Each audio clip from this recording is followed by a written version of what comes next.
어젯밤에 창세기 9장을 읽고 또 녹화를 빨리 하고 싶어서 이제 점심시간을 이용해서 이렇게 차에 와서 녹화를 한번 진행하게 됐습니다. 창세기 9장에서는 하나님의 새 언약에 대해서 진행이 되는 내용도 있고요. 노아가 세상을 떠납니다. 예.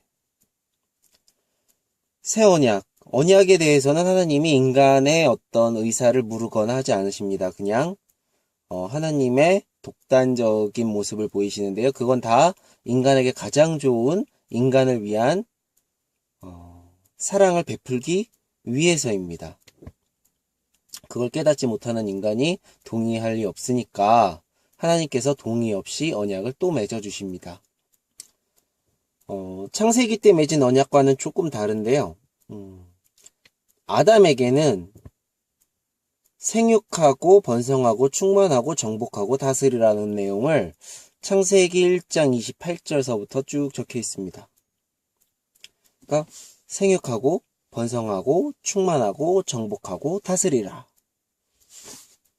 근데 노아에게 하신 이 언약에서는 조금 다릅니다. 생육하고 번성하고 충만하고 세 가지가 확실하고 그 다음의 내용은 쭈루룩 뭐 고기 먹어라 이런 소리입니다. 고기 먹어라. 예. 인간의 수명은 노아의 방주 이후에 확 줄어듭니다. 그래서 예전에 장경동 목사님은 요 고기 먹으라는 부분을 이런 식으로 얘기하더라고요. 이제 가망이 없는 환자에게 의사 선생님이 그냥 드시고 싶은 거 마음대로 드십시오 라고 말하지 않습니까? 하나님이 인간을 그렇게 생각해서 그냥 고기 먹어라 한 거 아닐까요? 라는 식의 이야기를 하신 적이 있습니다. 그것도 되게 재밌게 들은 에피소드인데, 저의 생각에는, 인간이 고기를 먹게 됨으로써 또 하나님이 그 동물들에게 특별하게 주입한 것이 인간을 두려워하는 본능입니다. 예. 즉, 우리가 선악과를 따먹기 전에 인간과 동물은 화합하고 동행하는 존재였습니다. 동물은 인간을 영적인 지도자로 인정을 하고 인간에게 정복당하고 통치당하는 그런 존재였습니다. 그리고 선악과를 먹은 다음에 동물에게 인간은 하찮은 존재가 됩니다. 영적인 권위는 전혀 없고요. 육적인 권위도 없습니다. 그들이 더 강력했기 때문입니다. 그래서 동물이 사람을 인식하기에 매우 별거 아닌 존재로 인식했을 확률이 매우 높다라고 저는 생각을 합니다. 근데 하나님께서 새 언약에서 동물들에게 인간을 두려워하는 본능을 주십니다. 그것은 인간으로 하여금 세상을 통치하게 하시려고 했던 첫 번째 아담을 만들었을 때의 그 상황을 다시 되돌리고자 하시는 노력이라고 볼 수 있는데요. 아담 때는 아담이 순전했기 때문에 그냥 그 권능을 줬으면 됐습니다. 하지만 선악과를 먹은 인간은 영적인 권능이 사라진 상태입니다. 그렇기 때문에 육적인 권능을, 그 본능을 동물들에게 인위적으로 심어주셨다라고 저는 생각이 됩니다. 그렇게 해서 사람은 고기를 먹게 되고 또 피를 먹지 말라고 얘기를 하십니다. 왜 피를 먹지 말라고 얘기하셨을까? 저는 생명 존중에 대한 인식 같은 것을 위해서 사람이 변질되지 않게 하기 위해서 피를 먹지 말라고 하신 게 아닌가라는 생각을 해봅니다. 사람은 적응하는 습성을 가지고 있습니다. 어떤 상황이 돼도 굉장히 잘 적응하는 편입니다. 피를 먹게 되면 그 잔인성에 적응을 해서 살육에 대한, 생명 존중에 대한 인식이 떨어질 수 있지 않을까라는 생각을 혼자서 해봅니다. 그런 생명의 존엄성과 존중성을 존중하게 하기 위해서 피를 먹지 말라고 하신 거 아닐까. 저 혼자만의 생각입니다. 그리고 고기를 먹어라라는 것도 여러 가지 의견이 있는데, 우선 식물이 홍수 이후이기 때문에 인간이 먹을 수 있는 식물의 개체수가 굉장히 적었을 것이고, 또 환경이 바뀌었기 때문에 그 장경동 목사님 말씀 그 설교에서처럼 어차피 인간의 수명이 짧아졌기 때문에 그냥 먹어라 하신 걸 수도 있고, 동물들에게 두려운 본능을 주기 위해서 그 수단으로 사용했을 수도 있는 노릇입니다. 그리고 제 전 영상에서 저의 아는 동생이, 재용이라는 동생이 있는데요. 영어로 굉장히 긴 어떤 문장을 저에게 카톡으로 보냈었는데, 제가 번역기로 잽싸게 돌려서 그 내용을 보니까, 인간이 처음 선악과를 먹고 창피함을 느꼈을 때 동물 가죽옷을 만들어주신 것이 괜히 만들어주신 것이 아니라는 내용이었습니다. 저는 하나님이 허락하지 않은 제사를 왜 지냈지? 라는 의문을 가지고 있다라고 이야기를 했었는데요. 그거에 대한 대답을 이 친구가 해주는 것이었습니다. 저는 이 피드백 이런 거 너무 좋아합니다. 죄가 된 지체의 사람을 동물 가죽옷으로 덮었다라는 개념으로 제사가 번제가 그 문화가 형성되었다라는 겁니다. 그렇기 때문에 카인, 아벨, 노아까지 제사를 지내는 것이 잘못되거나 이해하지 못하는 행동은 아닐 것이다 라는 내용이었습니다. 예, 굉장히 납득이 가는 내용 중에 하나였습니다. 네. 재영아 고마워. 예, 그랬죠. 그래서 인간의 수명이 또 축소되는 부분에 대해서는 저는 이런 생각도 들더라고요. 우리 인간은 육신과 함께 죄악에 매여 있습니다. 선악과를 먹음으로써.